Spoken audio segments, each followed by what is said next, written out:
Hey everybody, welcome back once again to another episode of Jurassic Park Builder. We're on the edge of breaking into level 60, as you can tell, but for now, we're gonna feed our Albertosaurus because he looks like a hungry chap, and he's a level 30 now.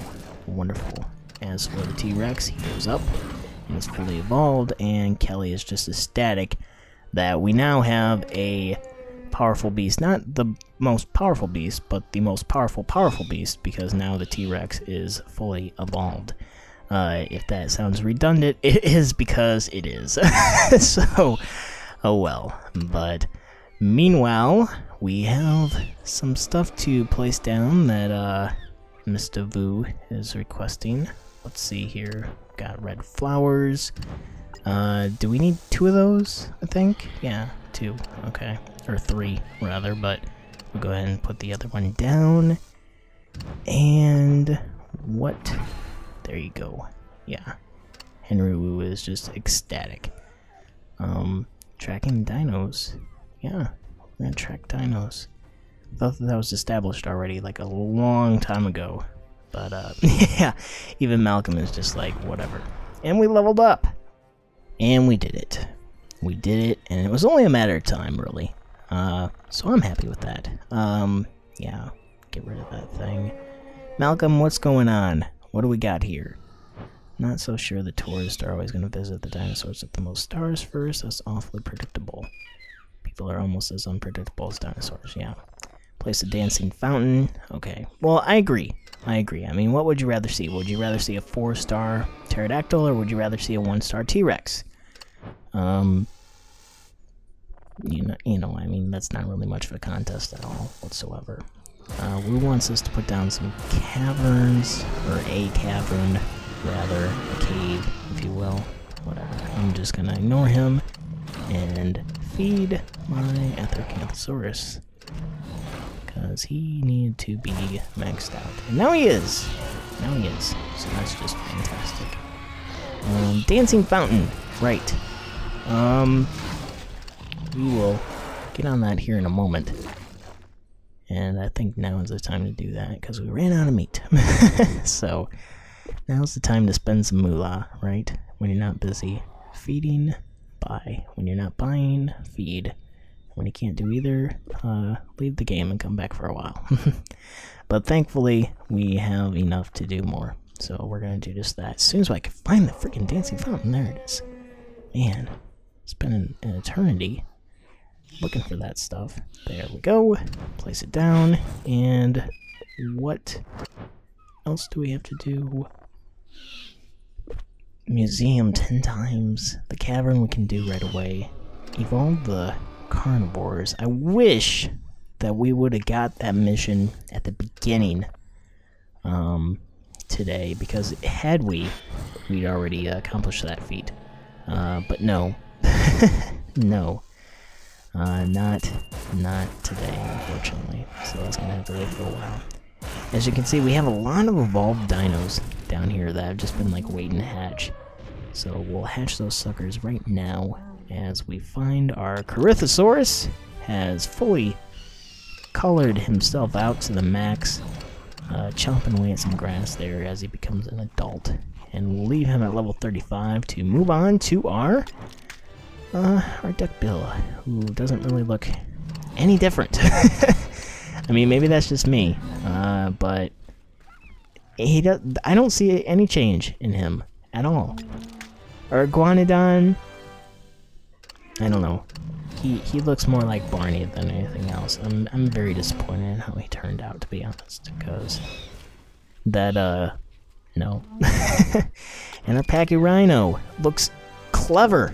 He looks like an amazing feat of paleontology art, you know? I mean, look at that.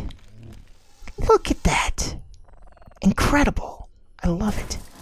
Pachyrhinosaurus has just been like the best. See, I kid you not, he's been the best to evolve. But wow, my harbors are almost dead. Too bad I didn't come back when they were, because I could have, you know, done them up all the way so they would be in a 12-hour cycle, but oh well, whatever. So we're moving on to our aquatic park, and what do we have here? Nothing. Nothing at all. Well, you know, I was asking the other day about what kind of fossil would you like to find in your backyard, you know?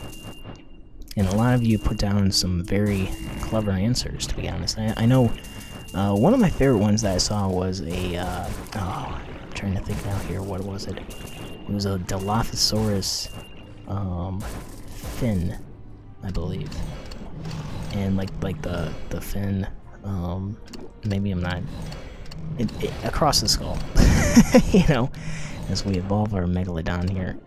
I thought that was the best answer, to be honest, because that is just something that's so iconic, and it's just like one of those little things that really a lot of people don't spend the time to notice, but it is. It's like a unique piece of the fossil record that I found to be one of the most interesting answers. Raptor claws, you know, T-Rex teeth, those are great. But yeah, I mean, you guys did some great jobs. But while we were asking that question, actually, scientists out in Utah were doing something much more incredible, believe it or not. They uncovered a new species of Tyrannosaurus. Lathronax argistes. It means Gore King of the Southwest. Quite an appropriate name after scientists analyzed the skeleton and the skull and deemed that it was used for grabbing something and shaking it to death while tearing it apart. It's one of the earliest members of the Tyrannosaurus family in North America. And it turns out, mind you, that the oldest Tyrannosaur is most closely related to the youngest Tyrannosaur, which shows that the Tyrannosaurus family tree must have existed about 80 million years ago. So there's a lot of diversity to the Tyrannosaurus species that we don't even know about yet, just waiting to be discovered. So, I mean, that's pretty exciting. But let's look in our latest mammal to be discovered. It is the Arsinoitherium. Arsinoitherium. Say that a few million times and love it, because he is just a friendly little rhino, hippo, elephant looking creature. Twice the fun, because he has 2 horns. And he might look like a rhino, but he's actually more closely related to the elephant. And some artist interpretations have even sported a tiny trunk on him, believe it or not. So yeah, I mean, that's not the only interpretation of the Arsinoitherium. So he's an interesting one. He's an interesting one, to say the least. And believe it or not, he actually spent as much time or more in the water than he did on land. So he really did live like a hippo, you know? So that is always a cool thing to learn about an ancient beast that you might not have known otherwise. So we got our trees down, Kelly's happy, got a bunch of XP, and $1. Wonderful.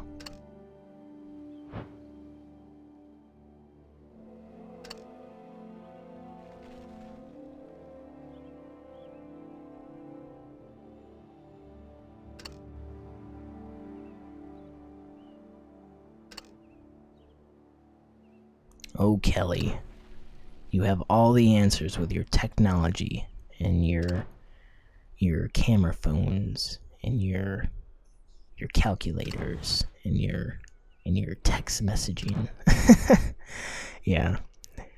Any problems, detectives? You know, do you know who's trying to steal our mammoth or whatever?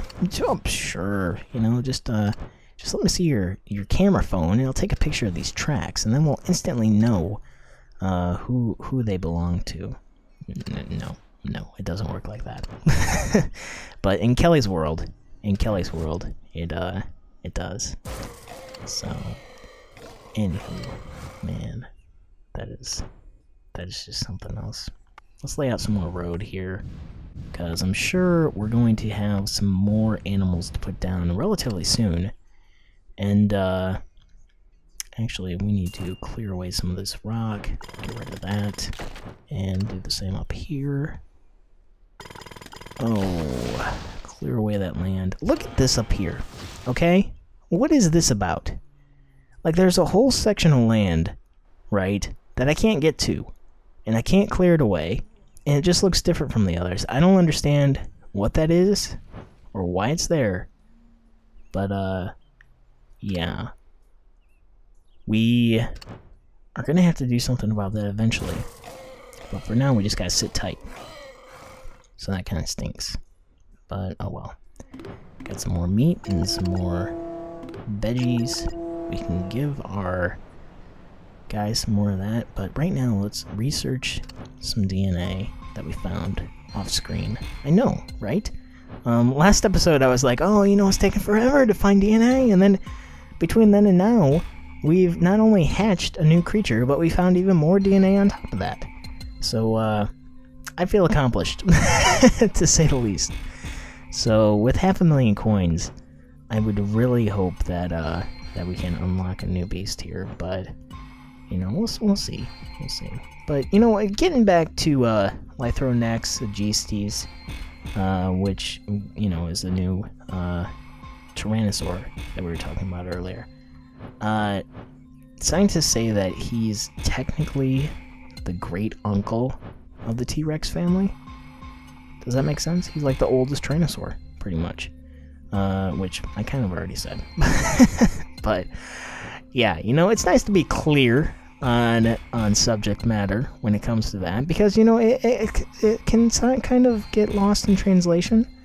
Sometimes people get their facts misinterpreted, and it's kind of like, oh, was the new dinosaur the oldest dinosaur, or was it just a new T-Rex? Well, he was the oldest T-Rex found on record. So there's your fact of the day that you can come away with from this episode, right?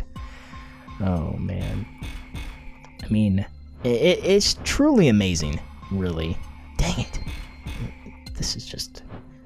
I don't think we're going to unlock this episode, unfortunately.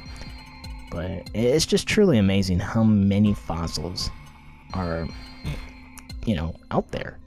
I mean, scientists say that I think we've only explored like 10% of the land and the rock formations that have scientific grounds for harboring fossil life. And... you know, it just leaves me in a constant state of suspense to see what archaeology crews out there will discover from our ancient past in the years to come.